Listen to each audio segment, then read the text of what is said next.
"You don't belong on the 8th floor," the head nurse snapped, glaring down at 14-year-old Caleb Morgan. Her words carried a venom sharpened over years of watching people she deemed unworthy wander too close to this hospital's upper echelon. She jabbed a rigid finger toward the window behind her, making sure anyone nearby heard the unspoken rule being broken. "That man in there is worth $5 billion. Victor Langford is the most important patient this hospital has ever seen. And the disabled son of a security guard has no business loitering here like he's at a museum exhibit." Before Caleb could utter a word, she yanked the battered notebook from his hands and flung it with such force that it hit the far wall, ricocheting loudly as its pages scattered like startled birds across the gleaming floor. Behind her stiff posture, visible through the glass, Victor Langford's body convulsed on the hospital bed. His skin had faded to a chilling gray, his lips a dangerous shade of blue-purple. The heart monitor screamed in erratic patterns that not even 15 years of medical experience could interpret. Dear viewer, before we begin, please write in the comments where you are watching from, and support us with a like and a subscribe. 15 of the hospital's most elite doctors crowded around him, their faces tight with the unmistakable fear that comes when knowledge runs out and death moves in. Every intervention failed. No one had a clue what was killing the billionaire biotech magnate, a man whose life represented millions in donations and whose death threatened careers. Except one, the boy they just dismissed, the same boy they treated like a stain on a spotless floor, the one who had been trying to tell them, desperately, what was happening. Just 3 hours earlier, the 8th floor had looked like a different universe compared to the dank, forgotten basement where most of the hospital's workers toiled. It was Christmas Eve, and the annual black tie gala was in full swing. Each guest had paid $60,000 for a seat under the shimmering chandeliers, more than Thomas Morgan earned in an entire year of graveyard shifts. Crystal glasses of $800 champagne clinked beneath ceilings that sparkled like jewelry, while over 200 guests, draped in couture, laughed and posed for photos. Far below the decadence, Caleb sat alone in a maintenance room that reeked of mildew and stale coffee. It was a space so removed from the glittering world above, it might as well have existed in another reality. Back upstairs, Victor Langford stood proudly at the center of the ballroom, clad in a $12,000 Tom Ford suit, both wrists adorned with Patek Philippe watches that gleamed under spotlight. Their combined value? $250,000. More than some families would earn across generations. He raised a glass of high-end scotch, smiling for the cameras with the ease of someone who'd perfected the art of looking generous. Novartis Biosystems is thrilled to pledge $12 million to pediatric cancer research, he announced, pausing right on cue for the expected applause. He beamed as the cameras flashed, exuding philanthropic charm. "Because at Novartis," he continued, "we believe every child deserves a fighting chance." Thunderous clapping followed. Victor basked in it. But what no one there knew, what no headline would ever report, was that earlier that very day, Victor had quietly pulled funding from 3 rare disease programs. Why? The numbers didn't add up. The patient groups were too small, the profits too low, the business too unworthy. At exactly 10:40 p.m., a strange flutter stirred in Victor's stomach. It wasn't nerves. Something was off.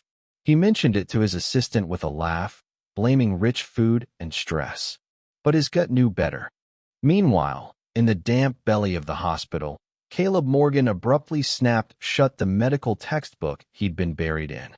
The sound made his father glance up from the security monitors. "Dad," Caleb said softly, his voice cautious, the way it always was when something didn't sit right in his brain. "There's a smell coming through the vents. It's not supposed to be there." Thomas Morgan turned fully now, his face tightening with concern. Years of raising Cal had taught him to never ignore moments like this. "What kind of smell, Cal?" Caleb pointed toward the elevator shaft. "It's drifting down from above, through the ventilation system. It smells like something from the lab Mom worked in before she got sick." His hands began to tremble. Someone upstairs is really sick, Dad. Dangerously sick. Thomas frowned. Cal, I don't think you can smell something from 8 floors up. I can, Caleb insisted, eyes locked on the notebook in his lap. He tapped the chapter he had read over and over for 3 days. Page 2863. This hospital's air system carries every particle, every scent, everywhere. And metabolic acidosis? It has a smell, Dad. Most people just don't notice it. But I do. It's sweet but wrong. Like fruit that looks perfect on the outside, but underneath, it's already starting to rot. Thomas had learned long ago not to question his son's uncanny senses, no matter how unbelievable they seemed. Caleb couldn't tie his own shoelaces without tears of frustration, and conversations rarely made it past a few halting sentences before his gaze fell to the floor. But what he lacked in social grace, he made up for in something else entirely. He could sense the world in ways others simply couldn't. His mind caught frequencies that normal people never heard, smelled traces most noses would miss, saw connections that science itself struggled to explain. It's probably nothing, buddy, Thomas said, though the unease in his gut betrayed his words. He had learned to recognize that feeling, the quiet tension that always meant his son was right. By 11:15, the unease upstairs had turned to full-blown crisis. Victor Langford's mild nausea had evolved into stabbing pain that tore through his abdomen like invisible blades. He tried antacids, deep breaths, even humor, but nothing dulled the agony. By 11:40, the billionaire philanthropist lay stretched across a gurney, being rushed through the corridors toward the most exclusive VIP suite the hospital had to offer. The staff surrounding him spoke in hushed, urgent tones, their practiced calm fraying at the edges. Down in the basement, Caleb's head snapped up from his book. His eyes locked onto monitor 8, grainy black and white footage of the 8th floor. The frame flickered with movement. Doctors rushing into a room with that distinctive rhythm of controlled chaos, the kind that only erupts when someone important is dying. That's him, Caleb whispered, his voice trembling but certain. That's the person I've been smelling. Thomas turned sharply toward his son. Who are you talking about? The man with the metabolic acidosis scent, the one that's been coming through the vents. Caleb's voice cracked, emotion breaking through his usual flat tone. Dad, he's showing the same pattern, the exact same progression. The air between them thickened. Thomas's heart dropped. What pattern, Cal? What are you seeing? Caleb's eyes glistened as he said the words that froze the room in time. Mom's pattern. 3 years of grief lived inside that single sentence. He's dying exactly the way Mom did. The basement suddenly felt 10 degrees colder. 3 years earlier, September 22nd, Aisha Morgan had been admitted to this same hospital, this same floor. 4 emergency visits in 2 weeks, each one ending with another misdiagnosis. Gastritis, they said the first time. Then IBS. Then stress. Each visit ended with the same dismissal. Take these pills, calm down, go home. She had collapsed while mopping a research lab, racked with pain so intense it left her barely conscious. Still, they didn't listen. One doctor, Thomas could still see his smug expression, had written drug-seeking behavior in her file, as if the agony was all in her head. She died 18 hours later, her screams echoing through sterile halls, as doctors insisted she wasn't really sick. Weeks after the funeral, the truth came back in an autopsy report. Acute intermittent porphyria, a genetic metabolic disorder so rare it affects barely 1 in 100,000 people. The kind of disease most doctors only read about once in medical school, if ever. A simple $50 urine test could have saved her life. But no one had listened. Thomas could still feel her cold hand in his, her weak voice whispering, "I love you most, baby. More than anything in this world." Then came the seizure, the violent convulsions that staff dismissed as dramatics. She had been dying, and they had called it attention-seeking. Caleb was 10 then. He hadn't cried at the funeral. Not once. Instead, he'd started reading, devouring everything he could find on medicine, metabolism, and rare diseases. Medical journals from trash bins. Discarded case studies from the research labs upstairs. Old textbooks scavenged from dumpsters. I could have saved her. Thomas had heard him whisper in the dark, over and over again. If I had known what I know now, I could have saved her. Now, at 14, Caleb sat in that same basement, wearing the same hoodie he'd worn for 3 days straight, his eyes never quite meeting anyone else's. People called him broken, weird, damaged. But Thomas knew better. His son saw the world too clearly. I need to go up there, Dad, Caleb said suddenly, standing so fast his chair scraped the floor. That man's dying just like Mom did, and they don't know it. But I do. I know exactly what's happening. Cal, you can't just. He's going to die, Caleb interrupted, clutching his worn notebook tight. Unless someone listens. I have proof, right here. The case study they threw away 8 years ago. The research from Novartis that could have saved Mom, if anyone had cared enough to read it. Thomas's throat closed as realization struck him. If they could save this man, this rich, untouchable man whose life mattered to the world, then maybe Aisha's death wouldn't be in vain. Maybe something good could finally come from the pain that had haunted them both. Okay, Thomas said at last, his voice firm. Let's go save a life. They ran for the elevator like men being chased by time itself. Thomas's badge was only cleared for level 7, but he swiped it anyway, whispering a prayer as the doors slid shut. The elevator lurched upward, every flickering floor light marking the seconds slipping away. The elevator crawled upward, each floor number blinking like a painful reminder of the hours that had stolen Caleb's mother away. 3, 4, 5. The digital display glowed in harsh fluorescent light that stabbed at Caleb's hypersensitive eyes. His breathing had grown shallow and uneven. His fingers tapped rapidly against his thigh, a rhythmic stimming pattern that helped him stay grounded when the world became too bright, too loud, too much. 6, 7, 8. The elevator chimed open with a cheerful ding that felt almost cruelly out of place. Standing directly in front of them was a man Thomas Morgan instantly recognized, a figure whose very presence turned his stomach. Dr. Adrian Cole, the same physician who, 3 years earlier, had written drug-seeking behavior on Aisha Morgan's chart. The man whose arrogance had killed her as surely as any disease. Cole stood like a gatekeeper, perfectly composed, his silver hair sculpted, his posture immaculate, and his wire-rimmed glasses gleaming like trophies of superiority. His gaze slid over Thomas's Navy security uniform with thinly veiled disdain, the kind reserved for those he believed existed beneath him. You work in the basement, don't you, Morgan? His tone dripped with derision. Mind telling me what business you have up here on the VIP floor? Caleb's grip tightened around his father's hand, his voice dropping to a whisper meant only for him. They won't listen, Dad. They never do. But I have proof, right here. He patted the pocket of his hoodie. The memo that explains what really killed Mom. Cole didn't move. He remained planted in the doorway, an immovable monument to privilege and pride. I asked you a question, Morgan, he said, his voice sharp. What are you doing here? Thomas's badge, security officer, night shift, employee number 3891. Hung heavy around his neck, a silent reminder of the invisible walls that separated men like him from men like Cole.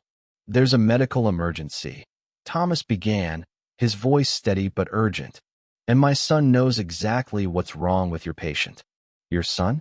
Cole cut in with an icy smile that could have frozen the air between them. You mean the one who dropped out of middle school? The one who, what's the phrase they used? Struggles to function in normal environments. His eyes flicked to Caleb for the briefest second, then away, as though the boy weren't worth acknowledgement. Mr. Morgan, he continued, I have 3 decades of experience. Johns Hopkins Medical School. Residency at Massachusetts General. Are you seriously implying that your 14-year-old dropout knows something I don't? Each word landed like a hammer blow, driving them deeper into the hierarchy he so proudly upheld. Caleb's fingers trembled violently now, his breathing quickening. The harsh fluorescent light stabbed into his vision like needles. Thomas recognized the signs instantly. His son was seconds away from shutting down completely. Once that happened, there'd be no bringing him back. Please, Thomas pleaded. Just let him look. 1 minute, Dr. Cole. That's all I'm asking. Absolutely not, Cole snapped. We don't let special needs children interfere with medical treatment. This is a critical care situation, not a playground for you. But through the small gap beside Cole's shoulder, Thomas could see what was really happening inside the VIP suite, and it was chaos. Victor Langford was convulsing violently, his back arching off the bed despite the restraints. The machines around him shrieked warnings in mechanical dissonance. 14 doctors crowded him, voices colliding in panic. Lipase levels normal. This isn't pancreatitis. CT scans clear, no aortic dissection. Could it be a toxin? Toxicology's negative. They were drowning in data, suffocating in expertise, fighting shadows while the truth stood right in front of them. Caleb froze, his eyes fixed on the scene beyond the glass. His lips began to move, counting something invisible, his pupils contracting in sharp focus. I've seen this exact pattern before, he whispered. Cole turned, catching the sound even over the clamor. You've seen what exactly? The way he's moving, Caleb murmured. The spasms, they're visceral, not muscular. That's neuropathic pain, not ordinary pain. He pointed toward the urine bag hanging beside the bed. Look at that color. Port wine. That's not blood, it's porphobilinogen accumulation. For the first time, Cole actually blinked, momentarily thrown. What did you just say? Acute intermittent porphyria, Caleb said, his voice flattening into the steady rhythm of certainty. And you're giving him barbiturates. I can see the 4 from here, phenobarbital. Barbiturates trigger porphyria attacks. Every drop you give him is making him worse. The words struck like thunder. For a long moment, no one said anything. Even the noise inside the suite seemed to dim. Cole's jaw worked, his confidence cracking. Porphyria occurs in 1 out of every 100,000 people, he stammered. The odds of that are. My mother had it, Caleb interrupted. His voice was emotionless, clinical, because the truth didn't need emotion to cut deep. She died on this same floor, 3 years ago, September 22nd. You were her attending physician, Dr. Cole. You called her pain anxiety. You labeled her a drug seeker. You sent her home, 4 times. The boy's gaze didn't waver. 18 hours after the last time, she died on our bathroom floor. The color drained from Cole's face, recognition slamming into him like a physical blow. I see hundreds of patients every month, he said weakly. I can't possibly remember every case. Aisha Morgan, Caleb said, voice steady, relentless. You remember now. Employee number 4126, Caleb began steadily. Janitor in the research wing. 35 years old when she died. His trembling hands reached into his hoodie pocket and drew out a folded sheet of paper. Thin, worn, the edges soft from years of being handled. The print had faded in places, but the Novartis Biosystems logo at the top was still sharp, a ghostly reminder of power. The date, March 15, 2017. Thomas had never seen the paper before. The moment his eyes caught the heading, something inside him froze. What is that? Cole demanded, his usual air of command cracking around the edges. It's an internal research memo, Caleb replied, unfolding it carefully as if it were an artifact. Novartis Biosystems planned an enzyme replacement therapy for acute intermittent porphyria. The budget was $8.5 million over 5 years. It could have saved around 2,000 lives globally and taught an entire generation of doctors how to recognize this disease. He pointed to the bottom of the page, where one line of text ended everything. Project terminated. Market too small. ROI negative. The signature beneath it read, Victor Langford, CEO. The man dying in that room right now, Caleb said softly, his voice breaking despite his effort to hold it steady. He's the one who killed the research that could have saved my mother's life. He buried it because people like her weren't profitable enough. Cole stared, speechless. His mind was working, but the logic refused to fit. Thomas could barely breathe, his throat constricting as if someone had clamped a hand around it. "Cal," he whispered, "where did you get that?" "From the trash," Caleb answered simply. "Third floor. 8 years ago. After a board meeting, someone threw out all the terminated project files. I kept them, 12 in total. 12 research programs. 12 rare diseases. All erased for profit." A voice shouted from inside the suite, sharp and panicked. "He's crashing. Heart rate below 40. Get the crash cart now."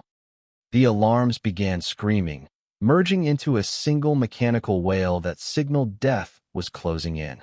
Cole looked down at the memo trembling in his hands, then through the glass at the convulsing billionaire, then finally at the boy he'd dismissed minutes ago as irrelevant. "If you're wrong about this," Cole started, his voice barely audible. "I'm not," Caleb said, his tone absolute. "I've studied this disease every day for 3 years.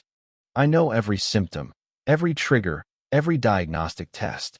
I know it better than anyone in that room, because they read about it once in med school and forgot it. I learned it by watching my mother scream while you told her it was all in her head." The alarms were relentless now, a chorus of approaching death. Cole closed his eyes. Then, finally, he made the choice that would save a life. "You have 2 minutes," he said hoarsely. "If this is a waste of time, I won't give you a second more." Caleb nodded, already moving. He stopped at the observation window, planting both palms against the glass. His reflection stared back, a thin, exhausted boy with eyes far older than his years. "I need a Woods lamp. Ultraviolet, 365 nanometers, he instructed, voice clear and clinical. "And I need a Watson-Schwartz test on his urine right now. 2 milliliters of urine, 2 milliliters of Ehrlich's reagent. If it turns cherry red, that's your diagnosis. Do it immediately." For a moment, Cole simply looked at him, really looked at him, and saw something he had missed all these years. Not a troubled kid, but a mind built differently, one that could see patterns the rest of them couldn't. Then he turned and pushed open the suite door. The boy everyone had ignored walked into a room full of doctors who had spent their entire careers dismissing voices like his. 15 physicians turned at once. The room fell silent except for the erratic beeping of machines and the ragged sound of Victor Langford's fading breath. Caleb stepped forward, 14 years old, wearing a hoodie gone threadbare at the cuffs, clutching his notebook like armor.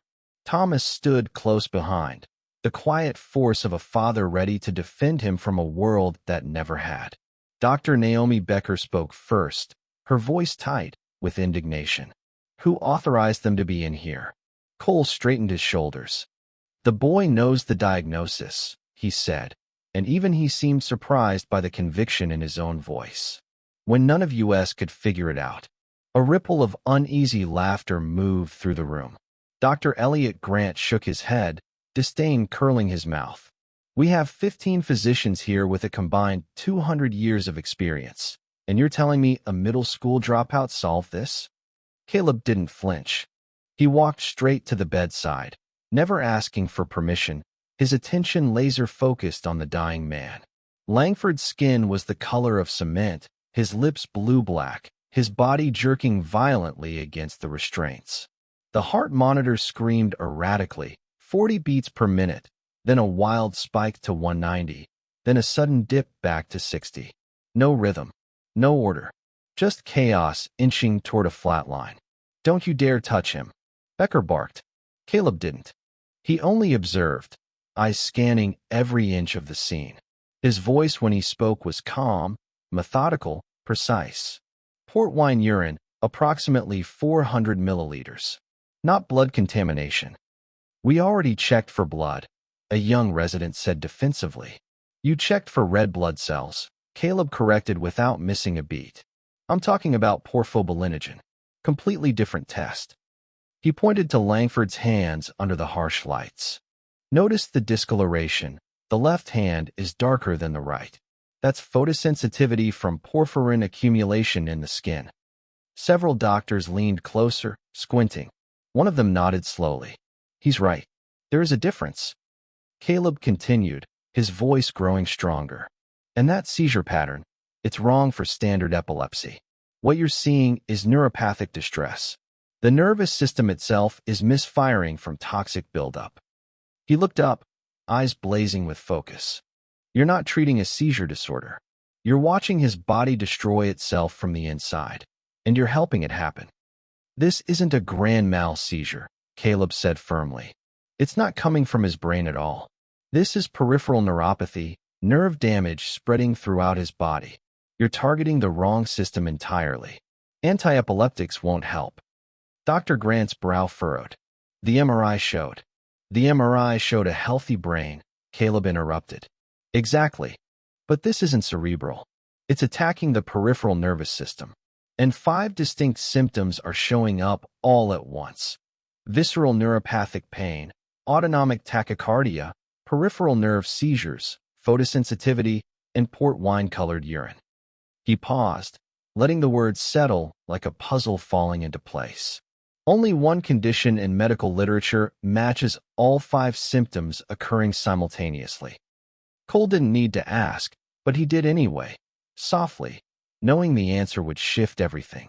Which is acute intermittent porphyria, Caleb replied without hesitation. The room went still. The weight of that diagnosis fell heavy on everyone's shoulders.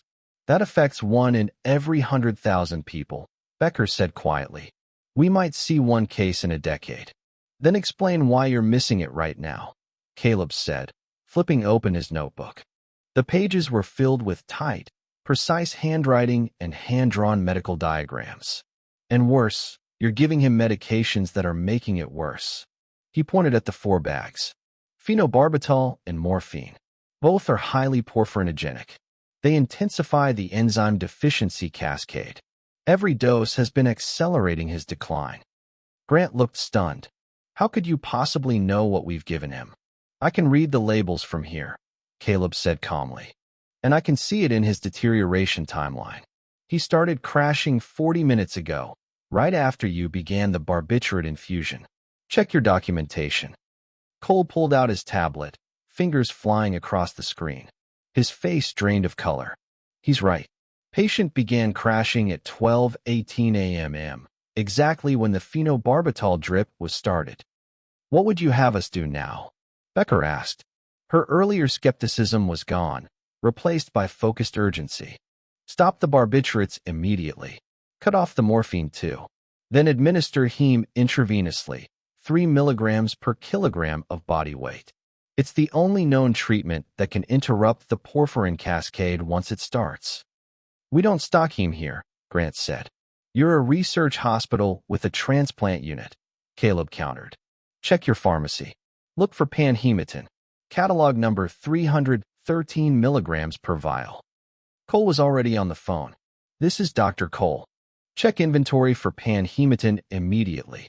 He waited. You have it. 6 vials? His voice rose in disbelief.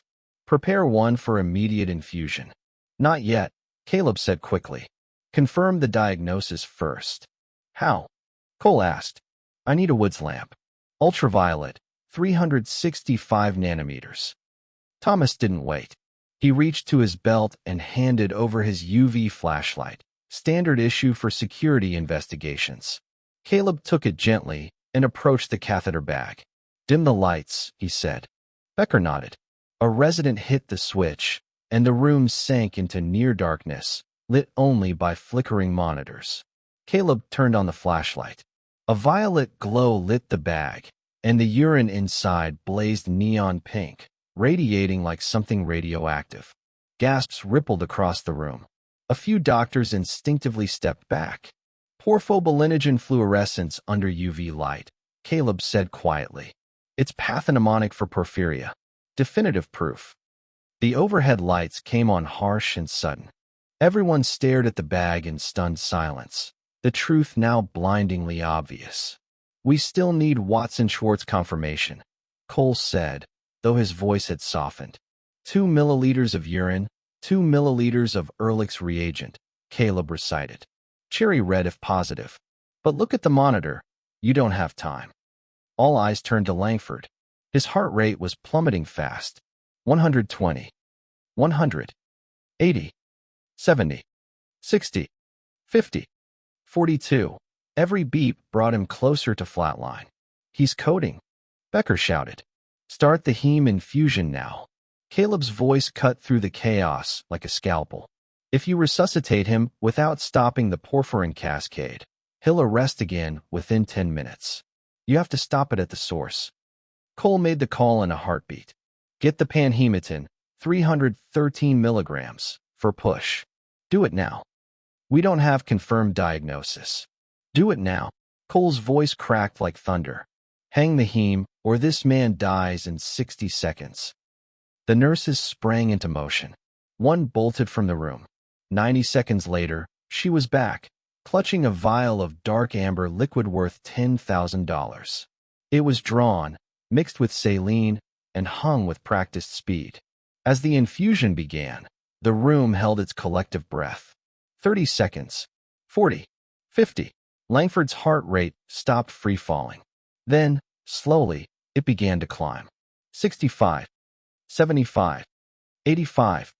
90. Steady. Rhythmic. Alive. His breathing eased. The convulsions slowed, then stopped completely. His limbs relaxed. His color began to return. 1 minute passed. Then 2. Then 3. The monitors quieted, one by one, until the room felt, finally, at peace. Langford's skin slowly shifted, the sickly gray giving way to pale, then warming towards something that resembled life again. Color returned in faint but unmistakable waves. Dr. Becker leaned over with her penlight, checking reflexes. Pupils are reactive. Equal. He's stabilizing, she confirmed, the disbelief still thick in her voice. A collective breath swept through the room. The kind people don't realize they're holding until the danger has passed. Cole turned to Caleb, whose hands were still trembling as the adrenaline ebbed from his system. How did you know all this? He asked, no longer as a doctor, but as a man grasping at awe. Caleb shut his notebook gently, his fingers shaky, voice raw with emotion. I watched my mom die of this exact disease. In this exact hospital, 3 years ago, he said quietly. Same symptoms, same machines beeping, same helplessness. I stood there and swore at her funeral that I would never let it happen again, not if I could stop it. His eyes locked on Langford's unconscious face, the same man whose signature had shut down the research that might have saved Aisha Morgan's life. The man who had deemed people like her unprofitable. Caleb let out a sound, a bitter hybrid of a laugh and a sob. Even him, he said. Even someone like him gets to live, when she didn't.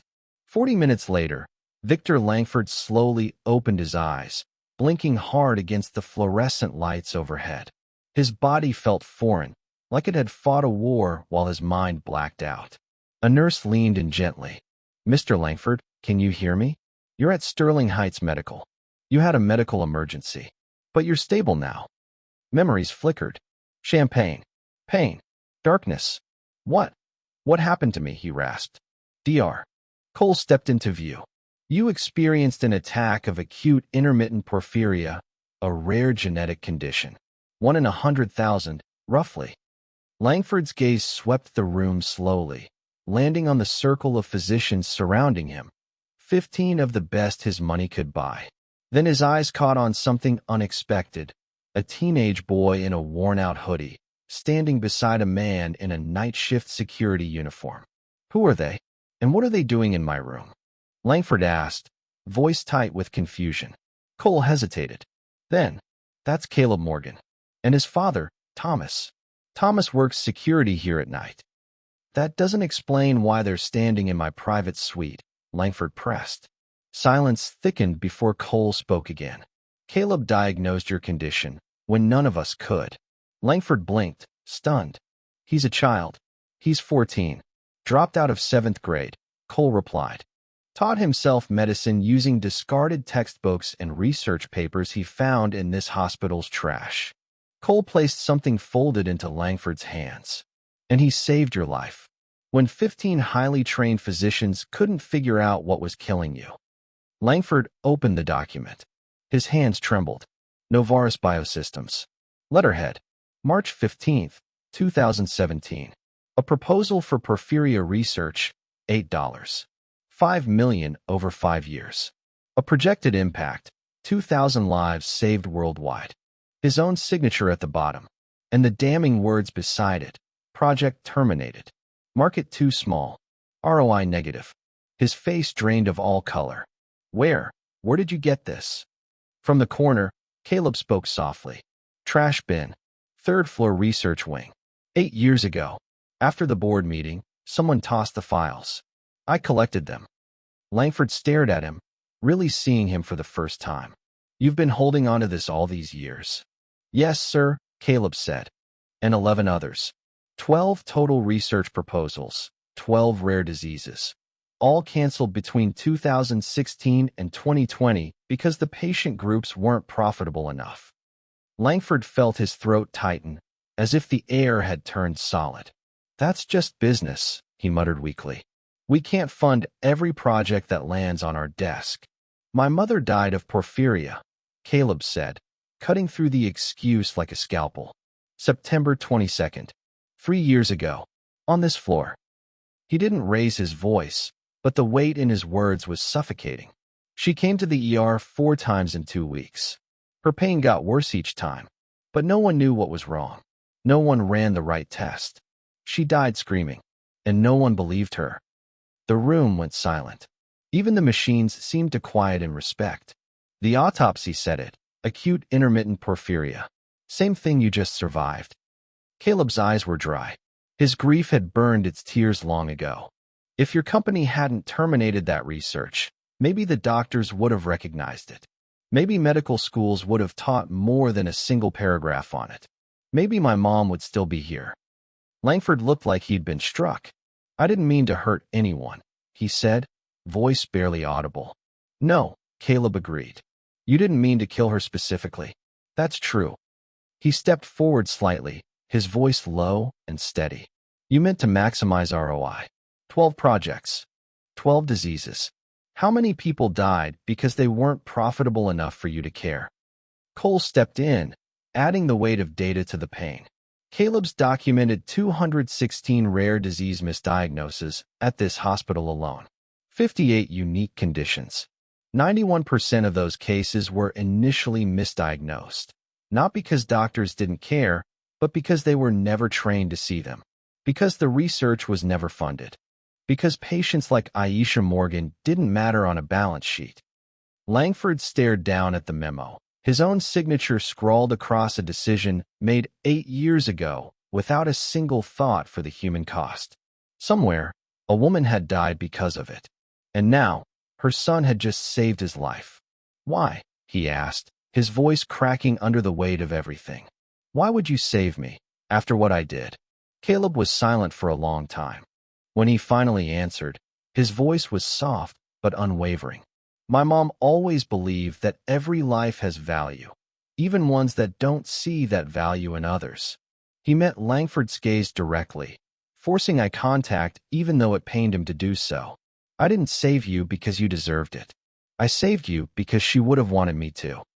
He paused, letting the truth settle. Letting you die wouldn't bring her back. It would have just made me like you, someone who decides whose life is worth saving based on their perceived value to society. Each word struck Langford like a hammer, blunt and precise. The kind of truth that leaves a bruise. 2 hours later, at 2:30 a.m. on Christmas morning, Victor Langford sat upright in his hospital bed. Still weak, yes, but his mind clear for the first time in hours. He stared once more at the memo, the one that condemned Aisha Morgan with the stroke of a pen. Then he looked at Caleb, the boy who had every reason to walk away, but chose not to. I need my phone. Now, Langford said with urgency. Cole frowned. Mr. Langford, it's 2:30 in the morning. Wake up the board, Langford interrupted. Every director. Emergency meeting at 6 a.m. sharp. I don't care if it's Christmas. He started making calls. With each conversation, his voice grew steadier, more resolute. The first was to his legal team. I need 3 things. 1. A perpetual research fund, $50 million annually. No sunset clause. 2. A fully funded scholarship program. 3. A public statement. Title it, An Apology and a Commitment. I'll dictate it. He paused, then began.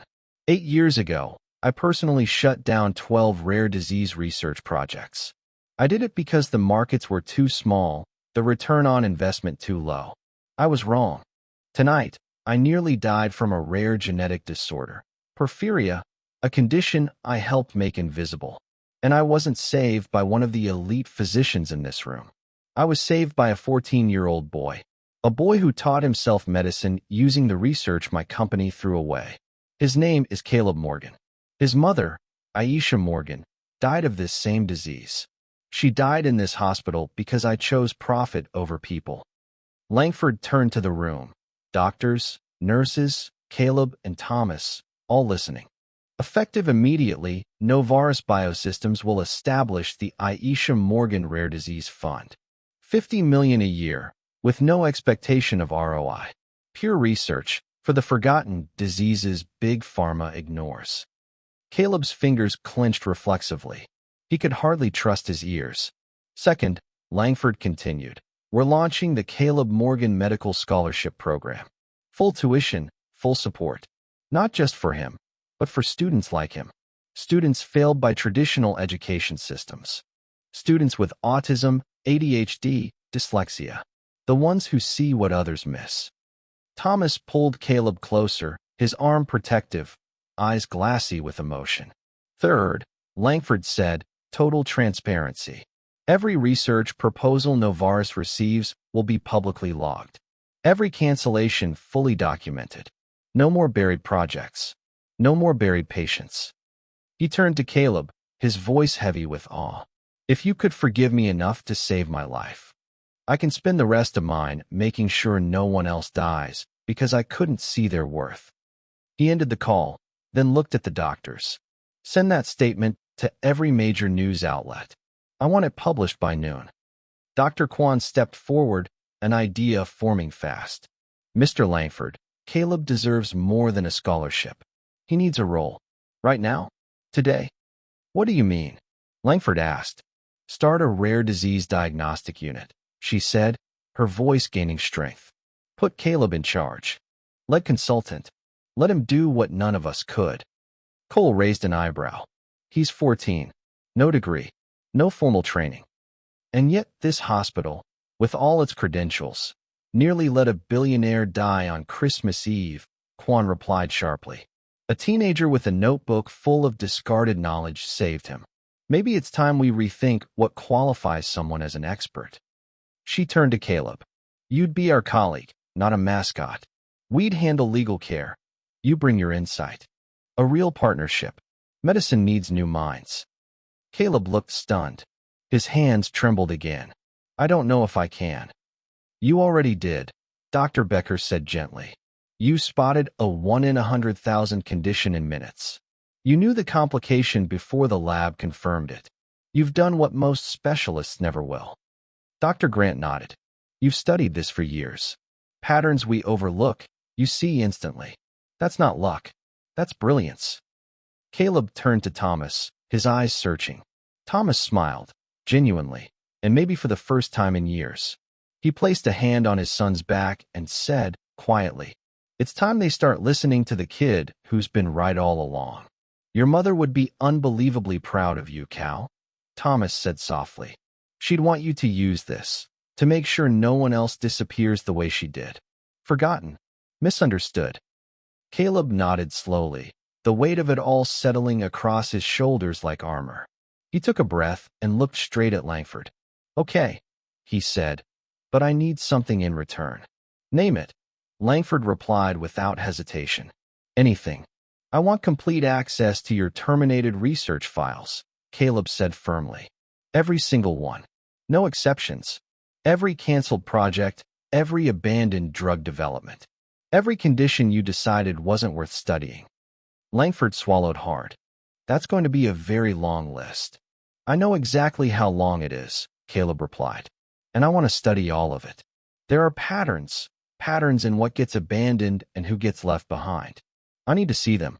I need to make sure those mistakes never happen again. You'll have full access, Langford promised. Caleb opened his old, worn notebook. Then I want to take this, he said, holding it up, and turn it into something bigger, a national database. A place where rare disease cases, misdiagnoses, missed chances can all be shared. Crowdsourced by patients. Searchable by doctors. Free and open to everyone. Dr. Kwan was already pulling out her phone, energized. I know teams at Johns Hopkins and Stanford who would jump at this. We could have a prototype in 6 months. Call them today, Langford ordered. Whatever it takes, whatever you need, no limits. 6 months later, Sterling Heights Medical Institute was no longer the same hospital. The third floor, once a graveyard for discarded research, had been transformed into the Rare Disease Consult Center. Desks replaced dumpsters. Hope replaced neglect. At the center of it all sat Caleb Morgan, now 17. Still wearing hoodies. Still avoiding eye contact. Still overwhelmed by bright lights and noisy spaces. But now he was the Chief Diagnostic Consultant, a title that carried real weight. Dr. Kwan entered his office, a young resident in tow. Caleb, we have a case. A 28-year-old woman, she began, with 6 months of worsening muscle weakness, especially after exertion. CK levels are normal. EMG was inconclusive. Caleb looked up from the screens, already flipping through his mental library. Any other symptoms? Intermittent double vision, drooping eyelids that get worse by evening, Kwan replied. Everything improves with rest. Caleb's fingers danced over the keyboard. Myasthenia gravis. Atypical presentation. Order an acetylcholine receptor antibody test. If it's negative, follow up with a MuSK antibody screen. About 15% of MG patients are seronegative on AChR, but positive on MuSK. Kwan smiled, already impressed. We ran the AChR, it was negative. Then get the MuSK test, Caleb said. And a chest CT. Around 10% of MG cases involve a thymic tumor. The resident scribbled furiously. How do you know all this off the top of your head? I read, Caleb said, voice quiet. And I remember. Kwan turned to the resident with pride. Caleb's identified 43 rare disease cases in 6 months, patients who would have been missed. Misdiagnosed. Forgotten. He saved more lives in half a year than most of us will in our careers. After they left, Caleb returned to his latest project, developing training modules for medical students, video lectures, animated flowcharts, interactive case studies. Everything he'd once taught himself in silence was now being transformed into tools that could teach others. His phone buzzed. A message from Thomas. So proud of you, son. See you at dinner. Your favorite pizza. Caleb smiled, small but real. Things with his dad weren't perfect. Thomas didn't always understand his autism. Still pushed too hard sometimes, wanting normal reactions. But he was learning. He was trying. And that was enough. 3 years later, the Aisha Morgan Rare Disease Fund had launched 49 research projects.